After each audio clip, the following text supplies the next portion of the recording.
Oman کے شہر سلالہ کے ایئرپورٹ پر پہنچے۔ عمان میں مقیم پاکستانی کمیونٹی نے پرجوش استقبال کیا۔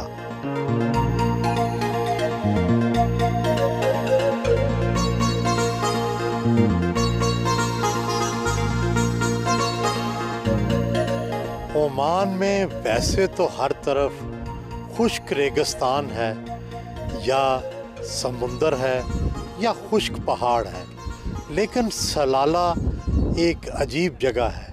یہاں صدیوں سے 3 مہینے 2 مہینے کا سیزن ایسا آتا ہے جس میں ہر وقت بادل چھائے رہتے ہیں، سبزہ اگا ہوا ہوتا ہے، خاندانوں کے خاندان یہاں آ کر کیمپ لگاتے ہیں، پکنک کرتے ہیں۔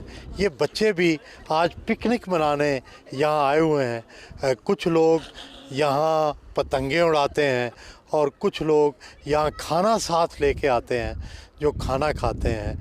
میرا خیال ہے کہ سلالہ ہمارے مری کی طرح ہے، اور یہاں لیکن سلالہ کے اندر بہت سے تاریخی مقامات ہیں، تاریخی چیزوں کا یہاں پر ذکر ہے۔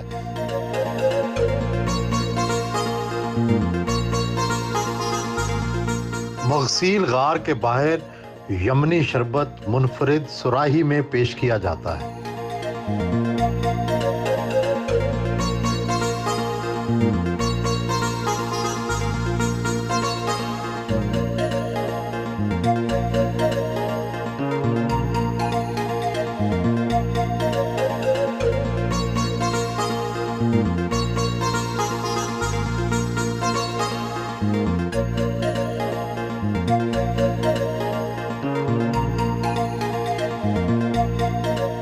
روایت یہ ہے کہ سلالہ صدیوں پرانا ہے، اور 3 پیغمبر جو ہیں ان کی یہاں آثار موجود ہیں۔ یہ میں آج جس جگہ ہوں، یہ حضرت عمران علیہ السلام، جن کے بارے میں یہ کہا جاتا ہے کہ وہ اللہ کے نبی تھے، یہ ان کی قبر ہے۔ یہ بہت لمبی ہے، لیکن شاید اس کی وجہ یہ نہیں ہے کہ وہ ان کا قد اتنا لمبا تھا۔ ایک قبر کی نشاندہی کرتے کرتے یہ پتہ نہیں چل سکا کہ ایگزیکٹ کس جگہ پر قبر تھی، اس لیے قبر جو ہے وہ طویل ہوتی گئی۔ اس کے بارے میں مختلف روایات ہیں۔ کچھ لوگ کہتے ہیں کہ یہ واقعی ان کی قبر ہے، اور یہاں پاکستانی بہت آتے ہیں، بلکہ ایک پٹھان بابا جو ہیں وہ اس کے شروع سے لے کے آخر تک یہ بنانے میں اور اس کو ڈیولپ کرنے میں شامل رہے۔ اب حکومت نے بھی اس کے باہر بورڈ لگا دیا ہے، اور اب عمانی لوگ بھی یہاں آ کر حاضری دیتے ہیں۔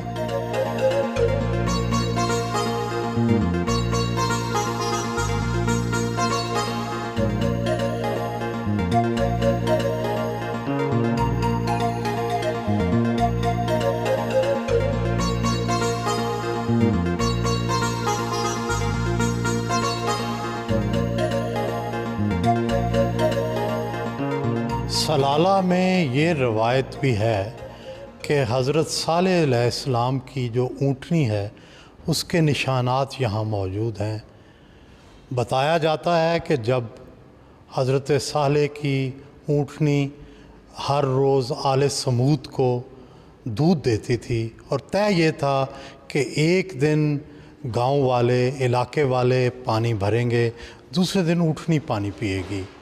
لیکن کہیں غلطی سے اونٹنی کے بچے نے ایک دن جب اس کی باری نہیں تھی پانی پی لیا، تو آل سمود نے اس بچے کو ذبح کر دیا۔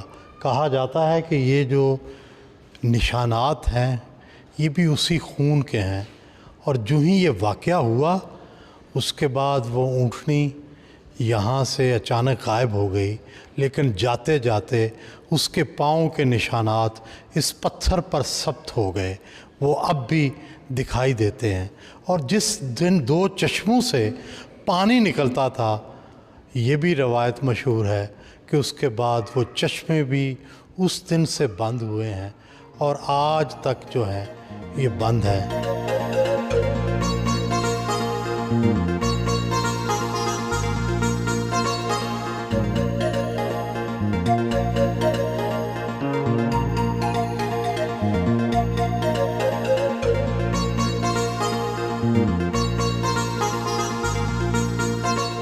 सलाला में हज़रत अय्यूब अलैहिस्सलाम के मज़ार के सामने खड़ा हूँ। यहाँ की हुकूमत ने ये लिख के लगा रखा है कि यहाँ पुरानी रवायात के मुताबिक हज़रत अय्यूब की कब्र है और साथ ही साथ वो चश्मा है जो कि उनकी करामत की वजह से और अल्लाह के हुक्म की वजह से फूटा था और फिर उनके ज़ख़म भी ठीक हुए थे। कुरान पाक में 4 दफ़ा हज़रत अय्यूब का ज़िक्र है और इसी तरह जो ज़बूर है जिसको ओल्ड टेस्टामेंट कहते हैं उसके अंदर भी फर्स्ट चैप्टर के अंदर ही हज़रत अय्यूब का ज़िक्र है। तो चुनाचे सारे मज़ाहिब में चाहे वो यहूदी हों, ईसाई हों या मुसलमान हों, सब के लिए हज़रत अय्यूब की कहानी बड़ी सब्र आमोज़ भी है और सब के लिए एक मिसाल भी है। तो आइए देखते हैं सलाला से 27 किलोमीटर दूर एक ऊंची पहाड़ी पर वाक़या ये जगह जहाँ ख़रीफ़ के मौसम में हर वक्त धुंध छाई रहती है, हल्की हल्की बारिश होती रहती है। ऐसे लगता है जैसे हर वक्त अब्र करम यहाँ हज़रत अय्यूब के सब्र की दाद देने के लिए ज़मीन को झुक झुक कर चूमता है।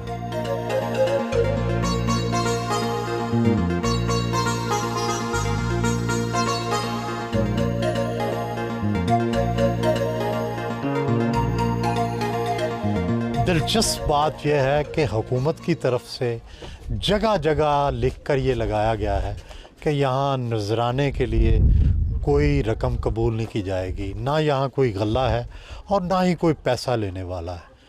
और हुकूमत की तरफ से इन मज़ारात की देखभाल सरकारी तौर पर की जाती है और लोग अक्सर आते हैं, देखते हैं, बच्चों को भी साथ लाते हैं, मौसम भी एंजॉय करते हैं और साथ ही साथ कब्र की ज़ियारत भी करते हैं।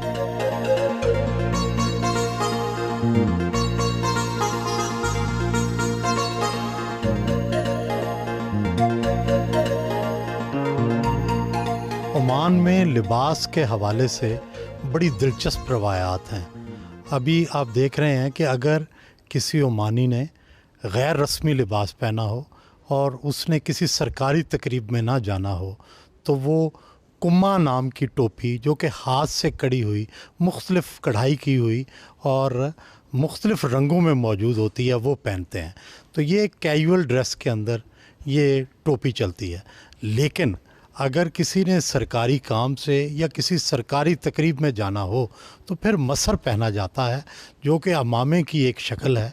और मसर जो है ये आम तौर पर कश्मीर से आता है और इसके अंदर कढ़ाई खूबसूरत की होती है मुख्तलिफ़ रंगों से और उसको बाज़ औक़ात लिबास के साथ मैच करके, बाज़ औक़ात कंट्रास्ट करके पहना जाता है और वो बड़ी लोगों को अच्छी लगती है।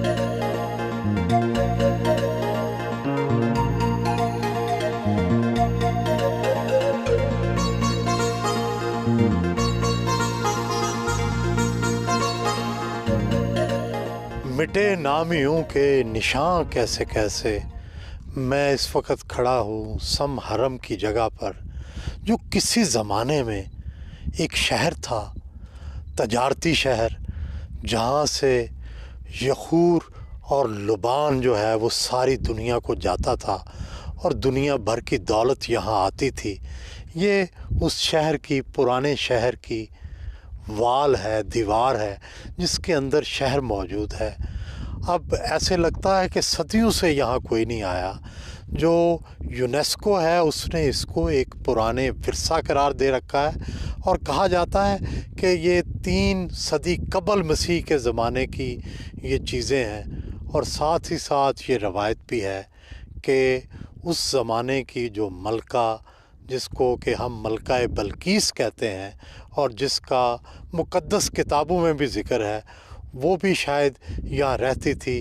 कई लोग कहते हैं यहाँ उसका तख्त भी था और बाज़ रवायात के मुताबिक वह यहाँ एक दफ़ा आई थी और शायद रहती नहीं थी।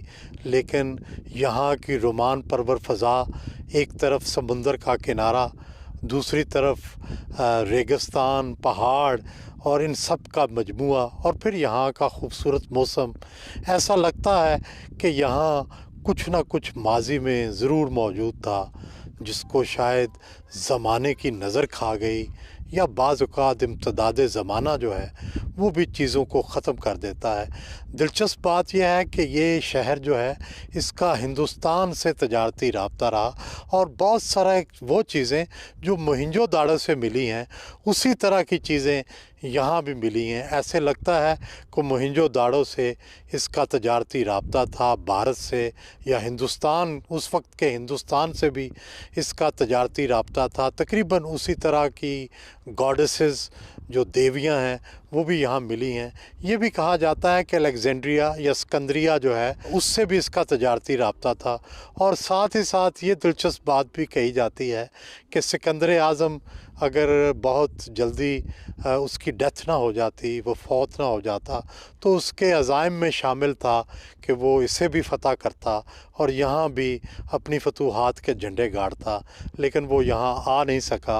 अलबत्ता उसके इरादों में ये ज़रूर लिखा था कि उसने इस जगह को फ़तह करना है। तो बहुत से लोग यहाँ आते हैं मलका बल्कीस के आसार देखने, ये देखने कि किसी ज़माने में ये कैसा शहर था, और यहाँ से लुबान और यखूर की जो लकड़ी है खुशबूदार, ये यूरोप में जाती थी, इंडिया में जाती थी, और लोग इसकी बड़ी भारी कीमत देकर इसको ख़रीदते थे। इसकी वजह से किसी ज़माने में ये एक हंसता बसता खुशहाल शहर था, और शायद जिसकी हुक्मरान भी एक ख़ातून मलका, जिसको बल्कीस का नाम दिया जाता है, वो थी। समहरम आर्कियोलॉजी गैलरी आए।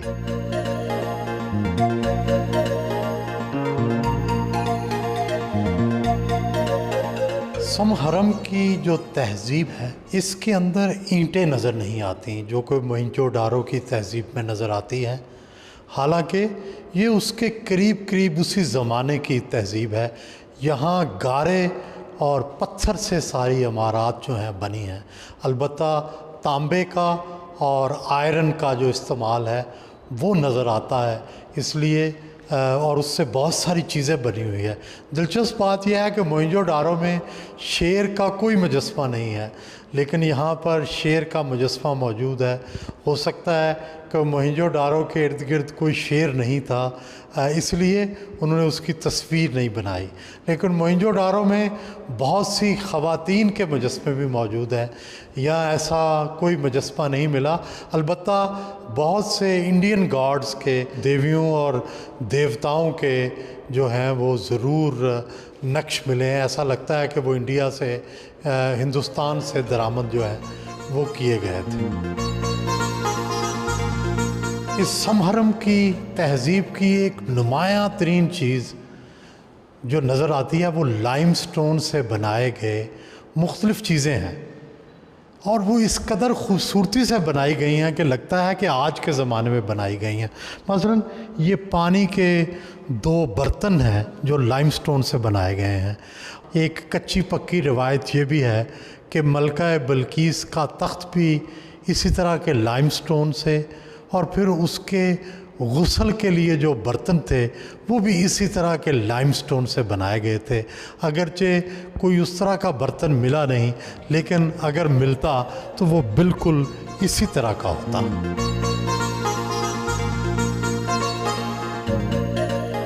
इसे मकामी ज़बान में बखूर कहा जाता है, जबकि अब लुबान के नाम से भी इसे याद किया जाता है, और अंग्रेज़ी में फ्रैंकिनसेंस। और इसका दरख्त तकरीबन इस तरह का होता है जिससे वो गूंद की शक्ल में लुबान जो है वो निकलता है, जिसको जलाया जाता है और उससे खुशबू फैलती है और बाज़ मच्छर मक्खियाँ दूर भागते हैं। अब भी अरबों में इसका रवाज है इसको जलाने का, और जब वो अपनी महफ़िल मजलिस लगाते हैं तो इसको लगाकर साथ रखते हैं।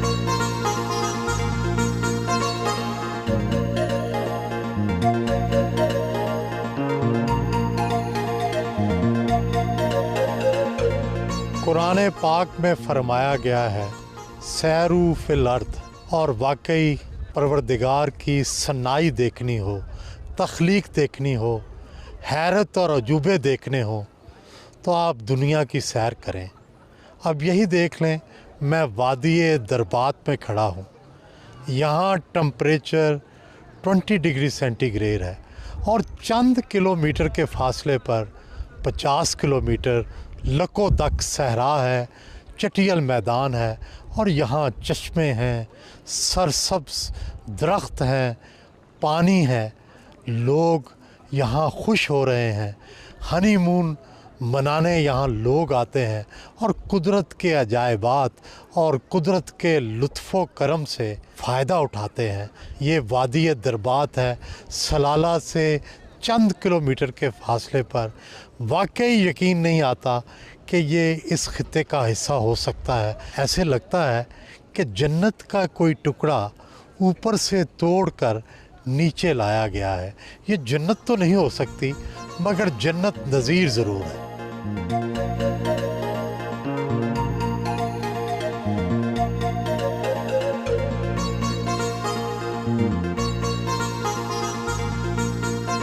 सल्तनत ओमान से कुछ चीज़ें पाकिस्तान के शादीशुदा जोड़ों के सीखने के लिए भी हैं।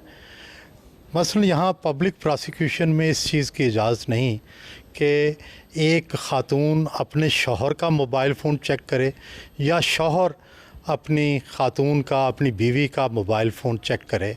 प्राइवेसी की इजाज़त है और इसकी बुनियाद पर जो गलतफ़हमियाँ फैलती हैं उसकी वजह से यहाँ की जो प्रोसिक्यूशन है उसने ये फ़ैसला किया है कि किसी की शख्सी आज़ादी जो है उसके अंदर मुदाखलत ना की जाए। और उसकी वजह से बहुत से जो पहले तलाक़ के केसेस होते थे, गलतफ़हमियाँ होती थीं, वो रुक गई हैं, क्योंकि मोबाइल फ़ोन के ज़रिए ही सबसे ज़्यादा गलतफ़हमियाँ फैलती थी। पाकिस्तान के लोग भी शायद इस रवायत की पासदारी करें तो पाकिस्तान में बहुत सी खानगी लड़ाइयाँ और इज़्दवाजी झगड़े जो हैं वो बंद हो जाए। उसमें यही हम देखते हैं कि हमारी वाइफ जो है हमारे फ़ोन को टच नहीं करती हैं, और अगर किसी के साथ देख भी लें तो वो किसी औरत के साथ, ये हमारे एक बिज़नेस का और हमारे उसके अमल का हिस्सा है। हम जहाँ रहते हैं तो हम सब चीज़ें, हमारे औरतों को भी मिलते हैं, लोगों से भी हमारी अट्रैक्शन होती है। हम ट्रैवल भी करते हैं और कहीं थाईलैंड जा रहे हैं या कहीं मुल्क जा रहे हैं तो भी ऐसा बुरा नहीं मनाया जाता, क्योंकि उनको पता है कि हमारा तरीका कर क्या। और ये मैं यही पैगाम पाकिस्तानियों को दूंगी कि इस्लाम को समझिए, जो इक़दार इस्लाम ने दी हैं उसको फॉलो करें। हम इस्लाम से दूर होके तो ये लड़ाई झगड़ों में, फितरों में पड़ गए। हालांकि इस मोबाइल से बहुत फ़ायदे उठाए जा सकते हैं, लेकिन हमने इसको एक सिंबल बना दिया है कि इससे फितना ही फैलता है। ऐसा नहीं है। मेरा और आपका एक छोटा सा क्लिप बहुत सारों की ज़िंदगी बदल सकता है। यकीनन हम औरतों को भी समझना चाहिए, शोहर की लिमिटेशंस और हैं जो कुरान पाक ने ही उन्हें दी हैं, हमारी और हैं। हमें अपनी लिमिट में रहते हुए इस मोबाइल से इसको फितना मत करार दीजिए, इससे बहुत कुछ हासिल कर सकते हैं। अमान में पाकिस्तान के सफ़ीर अली जावेद से मिलने पाकिस्तानी सफारत खाने पहुंचे।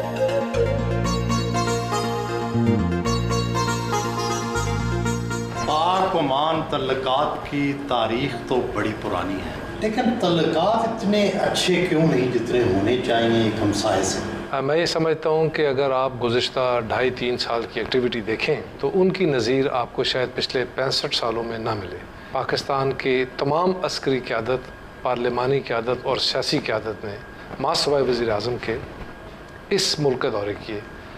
मार्च 2018 में पाकिस्तान के सिपह सालार जनाब जनरल कमर जावेद बाजवा साहब यहाँ तशरीफ़ लाए। बड़ा अहम और तारीख़ी मौका था। 20 साल के बाद ऐसा वाक़या था कि पाकिस्तान का सिपह सालार ओमान में आया। नवंबर के अंदर पाकिस्तान के चेयरमैन सेनेट संजरानी साहब यहाँ तशरीफ़ लेके आए, उनके साथ 5 सेनेटर्स थे। पहला ऐसा मौका था कि ओमान के अंदर होने वाली ओमान नेशनल डे की जो परेड होती है, मिलिट्री परेड जैसे हम भी करते हैं, हिज़ मैजेस्टी उसमें ख़ुद तशरीफ़ लेकर आते हैं, उसमें पहला बैनुल अक़वामी वफ़द आज तक 50 साल में इस मौके के ऊपर शरीक हुआ। इसका एजाज़ पाकिस्तान को गया, हमारी सेनेट को गया। और फिर जनवरी की 30 और 31 तारीख को जनाब वज़ीर ख़ारजा शाह महमूद कुरैशी साहब यहाँ तशरीफ़ लाए। उन्होंने अपने दौरे के दौरान 9 साल के बाद ओमान पाकिस्तान का जो जॉइंट इकनॉमिक कमीशन था उसको रिवाइव किया। ओमान के जो एयर चीफ हैं उन्होंने अप्रैल में पाकिस्तान का दौरा किया है, और अक्टूबर में जो इनके chief of staff Sultan armed forces हैं, यहाँ पर ओमान में उनको कोसैफ कहते हैं, और अक्टूबर में वो दौरा करेंगे। तो अगर आप इस पस मंज़र में देखें, दोनों ममालिक की पार्लिमानी, सियासी और जो ब्यूरोक्रेसी है और अस्करी जो क़यादत है, उसके अंदर बहुत बेहतरीन एक रवाबत बन चुके हैं, और ये इसी तरह उम्मीद है कि आगे भी चलते रहेंगे। तारीखी तौर पर कभी गवादर सल्तनत ओमान का हिस्सा था, अब पाकिस्तान के लिए मुस्तकबिल के लिए एक बहुत पुरकशिश जगह बन चुकी है। जी, तो क्या यहाँ वो पाकिस्तान को जो तोहफ़ा दिया गया उसके हवाले से यहाँ भी कोई लोगों को आ गई है, या क्या फीलिंग्स हैं, क्या एहसासात हैं? यकीनी तौर पर जो ओमान की क़यादत है वो बार बार इस चीज़ को दोहराती है, एक पाकिस्तानियों के एहसान जो कि उन्होंने इनकी सिविल सोसाइटी और अदारों के डेवलपमेंट पे किया, उसका एतराफ़ करते हैं। फिर हमारी जानों का नजराना जो कि हमने हिज मैजेस्टी ने जब इस मुल्क की बागडोर संभाली, उस वक़्त भी खाना जंगी का आलम था उस वक़्त, और उससे पहले जबल अख्तर की जो एक साजिश थी उसको ख़त्म करने में जो पाकिस्तान ने किरदार अदा किया, और गवादर के अंदर भी जो हमारी एक तारीख़ है ओमान के साथ, उसके हवाले से भी ये हिज मैजेस्टी की बहुत ख्वाहिश है कि ओमान और पाकिस्तान के ताल्लुकात को प्रिजर्व किया जाए, बिलखुसूस जो गवादर और उसके ऊपर काम हो रहा है। पाकिस्तान और ओमान के ताल्लुकात का अगर जायज़ा लिया जाए जी, तो कितने पाकिस्तानी यहाँ काम करते हैं, और उनके कितना ज़र मुबादला भिजवाते हैं, और हमारा ट्रेड जो है पाक ओमान, वो उसका वॉल्यूम क्या है? 2016 में कुल पाकिस्तानियों की तादाद 2,48,000 थी, जिसमें से 30,000 फैमिलीज़ हैं, तो 2,10,000 की वर्क फोर्स थी। और 2016 में $819 मिलियन की एक खतीर रकम यहाँ से रिमिट की गई। ये वो रकम है जो बैंकिंग चैनल्स के ज़रिए भेजी गई, और जब यहाँ पर गुज़िश्ता लोग तशरीफ़ लाए, हमारी क़यादत तशरीफ़ लाई, जब मैंने उनको बताया तो सरताज अजीज़ साहब ने फ़ौरन मुझे कहा कि अरे ये तो पूरी दुनिया में बसने वाले तमाम पाकिस्तानियों को अगर आप इसकी औसत निकालेंगे तो ओमान नंबर 1 है, क्योंकि इमारात और सऊदी अरेबिया से तरसीलात तो बहुत ज़्यादा थी, लेकिन वहाँ पर हमारे लोगों की तादाद भी बहुत ज़्यादा थी, यहाँ से 10 गुना ज़्यादा थी। और 2017 और 18 की अगर आप तरसीलात को देखेंगे तो 2016, 17 और 18 की तरसीलात का जो औसत है वो 750 मिलियन है, और ये वो पैसा है जो बैंकिंग चैनल्स के ज़रिए भेजा गया है। हमारी यहाँ पे जो वर्क फोर्स है उसमें से 90% लोग जो हैं वो ब्लू कॉलर हैं। जहाँ तक ट्रेड फिगर्स का ताल्लुक है, अगर आप उनको इनफरादी तौर पर देखेंगे तो उनका कुल हजम 350 है।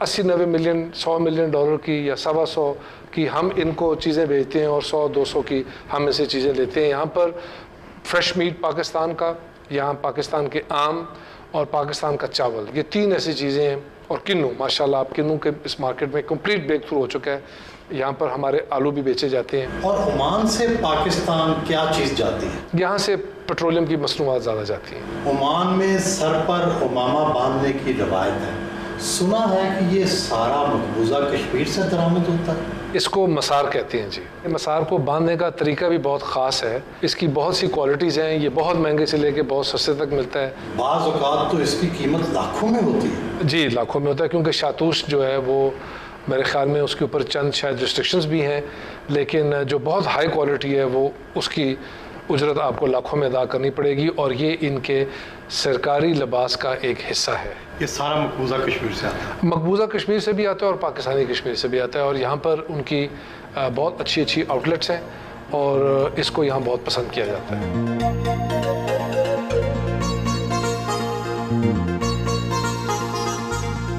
मैं आज मौजूद हूँ सल्तनत ओमान के शहर मस्कत में, और मेरे इस तरफ आपको नज़र आ रही है मस्कत की सबसे खूबसूरत इमारत, जो कि सुल्तान काबूस ने इस शहर को तोहफ़े में दी है, और उन्हीं के नाम से ये मौसूम है। मस्जिद Qaboos Akbar, grand mask Qaboos इसका नाम है, और इसमें कई खूबियाँ हैं, कई इसमें नुमायाँ चीज़ें हैं। एक तो इसके अंदर जो कालीन है وہ اس کے اندر کوئی جوڑ نہیں ہے۔ اسی طرح یہ مسجد بھی دنیا کی بڑی مساجد میں شمار ہوتی ہے، اور اس کی جو تعمیر اور اس کی سجاوٹ ہے وہ دیکھنے کے قابل ہے، اور لوگ دور دور سے اس کو دیکھنے آتے ہیں۔ پتھر کا کام ہے، لکڑی کا کام ہے، قیمتی پتھر ہیں، رنگدار پتھر ہیں، لیکن خاص چیز یہاں کی سوبیرٹی ہے۔ ایسے لگتا ہے کہ انتہائی وقار، انتہائی احترام جو ہے وہ مسجد کو اپنے رنگوں سے دیا گیا ہے، اور لوگ اس کو دیکھ کر ایسے لگتا ہے کہ اسلام کی عظمت اور مسجد کے احترام میں جھک جاتے ہیں۔ یہاں کے لوگ چاہے مقامی عمانی ہوں یا یہاں پر آباد پاکستانی، ہندوستانی یا دوسری قومیتوں کے لوگ، ٹوٹ کر ان کو چاہتے ہیں۔ پچھلے دنوں جب وہ جرمنی علاج کے لیے گئے تو لوگوں نے رو رو کر دعائیں مانگی، اور جب وہ صحت یاب ہو کر پاکستانی شیروانی پہنے ہوئے ایئرپورٹ سے اترے تو لاکھوں ہاتھ دعاؤں کے لیے اٹھ گئے۔ سلطان قابوس بہت ویژن رکھتے ہیں۔ جب وہ آئے تو عمان بہت پسماندہ تھا، بہت ہی غیر ترقی یافتہ تھا۔ آج یہاں کی چہل پہل، بلڈنگیں، یہاں کی آئل ڈرلنگ، یہاں کی سڑکیں، یہ سب کچھ انہی 49 سال میں بنا ہے۔ اور سلطان قابوس جو ہے تعلیم سے محبت کرتے ہیں، غیر ملکی جو یہاں آباد ہیں ان کو انصاف دیتے ہیں، اور عمانیوں سے بہت زیادہ محبت کرتے ہیں۔ سلطان قابوس کا بھی اپنے عوام سے ایسا ہی محبت کا رشتہ ہے۔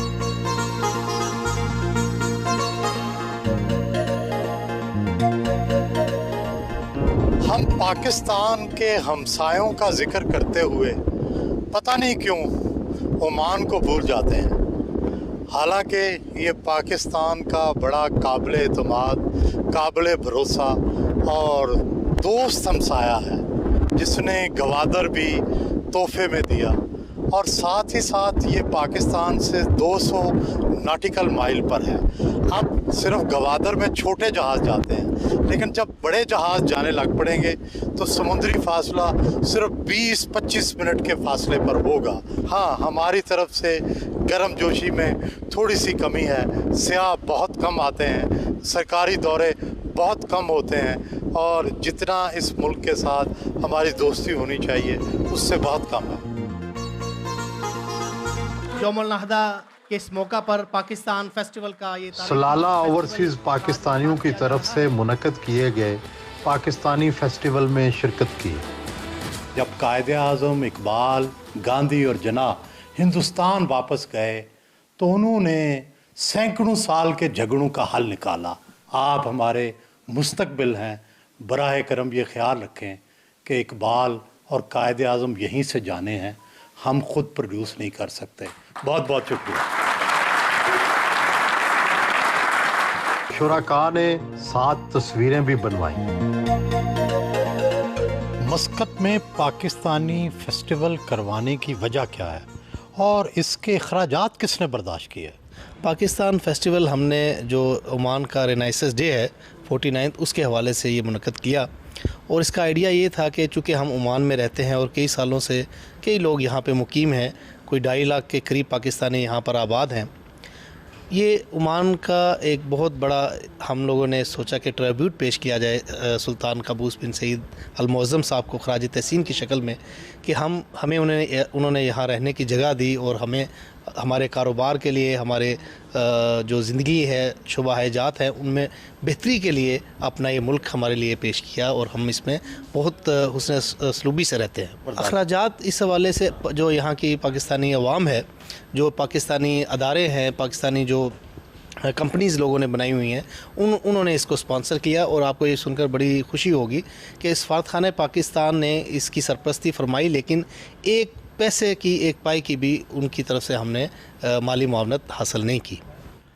پاکستان فیسٹیول بڑا کامیاب رہا۔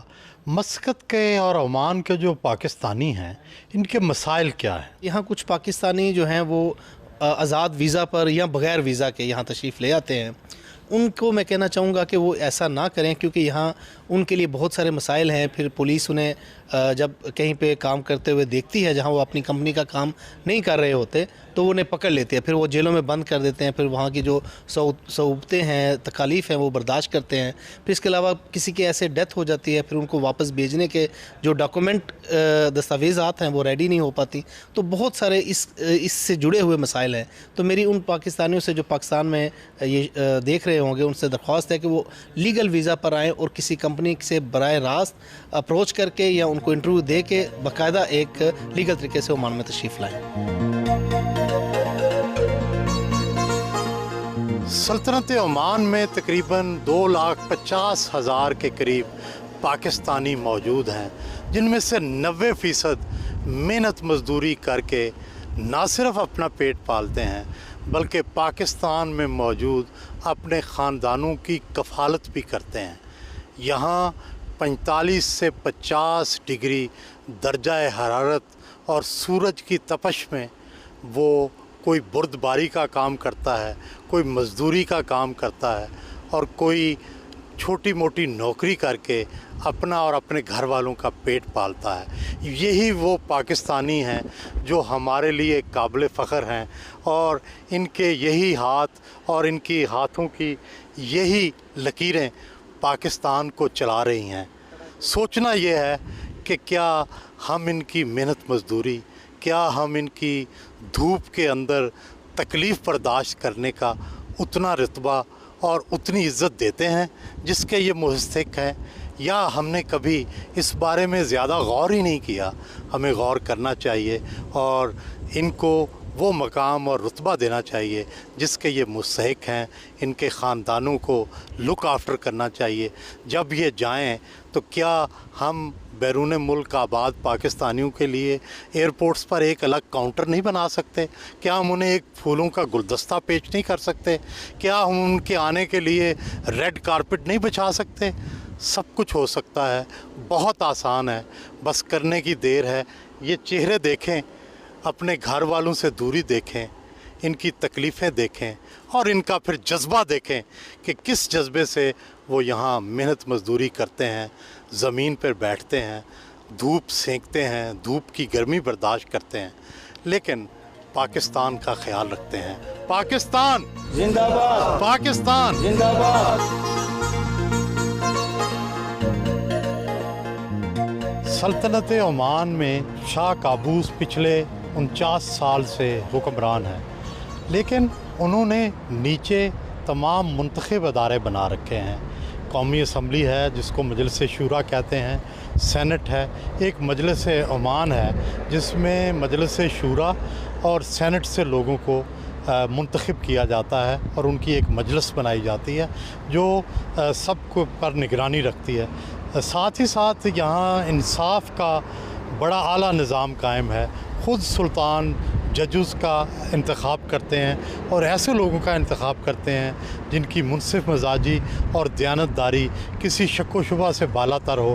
بلکہ یہ کہا جاتا ہے کہ جب کسی جج کا انتخاب کیا جاتا ہے تو اسے اتنے پیسے دیے جاتے ہیں کہ وہ اپنا گھر بنا لے، اپنے معاملات ٹھیک کر لے، تاکہ اسے کسی اور طرف دیکھنا ہی نہ پڑے دولت کے لیے یا رشوت کے لیے. تو سلطنت عمان کا انصاف اس لیے بھی مشہور ہے کہ ججوں کا انتخاب بہت ہی منصفانہ طریقے سے کیا جاتا ہے.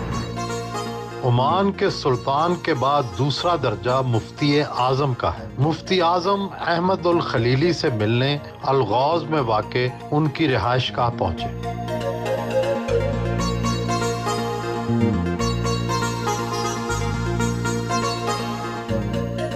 بسم اللہ الرحمن الرحیم. یا شیخ، دنیا میں there are more than 50 Muslim countries.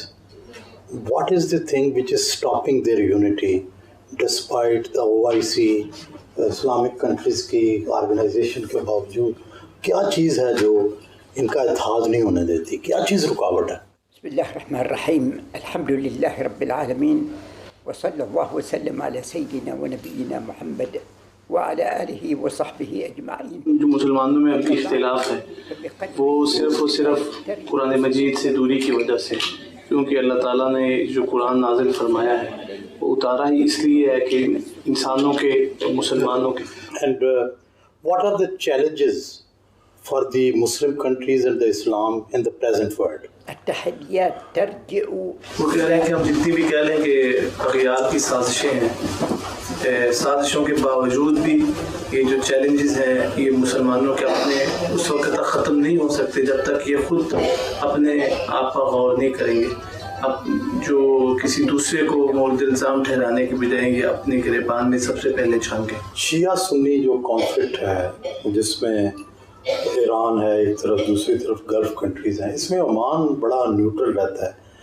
آپ باقی مسلم دنیا کو کیا ایڈوائز کریں گے اس حوالے سے؟ نحن ننصح الجميع.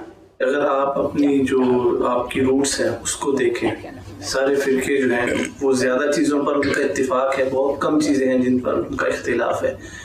بجائے ہم فرعی اور جزوی چیزیں دیکھنے کے جو ہم اس کی اصل ہیں یا بنیادیں ہیں، اور ان کو دیکھیں تو سب جو ہے وہ آپ اس چیز پر متفق ہو سکتے ہیں. پچھلے 600-700 سال سے اسلامی دنیا میں کوئی بڑی ایجاد یا بڑی کوئی دریافت یا کوئی چیز نہیں ہوئی. کیا اس کی وجہ فکر کی آزادی نہ ہونا ہے یا کوئی اور وجہ ہے؟ بأن الحريات من ناحية 400-500 سال میں آزادیاں بہت سی سلب کی جا چکی ہیں مسلمانوں کے ملکوں میں، لیکن اس کے باوجود جو مسلمانوں کا کردار تھا، سائنسی جو انہوں نے دریافتیں کی، اکتشافات کیے، اور علمی طور پہ وہ بہت کمزور ہو گئے. اس وجہ سے یہ جو آپ کو ان کی پستی نظر آتی ہے وہ علم سے دوری، سائنس اور ٹیکنالوجی سے دوری ہے. سب سے بڑی جو وجہ ہے وہ نبی کریم صلی اللہ علیہ وسلم کے دین سے دوری اور قرآن سے، جو مقصد ہے قرآن کا اس سے دوری.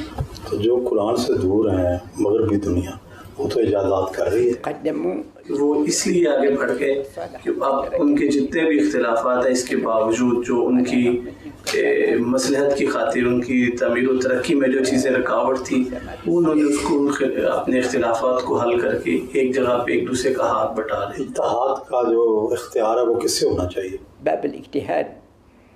کہہ رہے ہیں کہ اجتہاد کا دروازہ کبھی بھی بند نہیں ہوا، لیکن جو اجتہاد کرے گا اس کو جو ہے وہ دینی، قرآنی اور حدیث اور سیرت اور لغت کے علوم کے ساتھ ساتھ جو آپ کے عصر حاضر کے جتنے بھی معاملات ہیں اور ارد گرد کی ان سب چیزوں پر اس کی نظر ہو، تو وہ شخص جو ہے وہ اجتہاد کی بات کر سکتا ہے.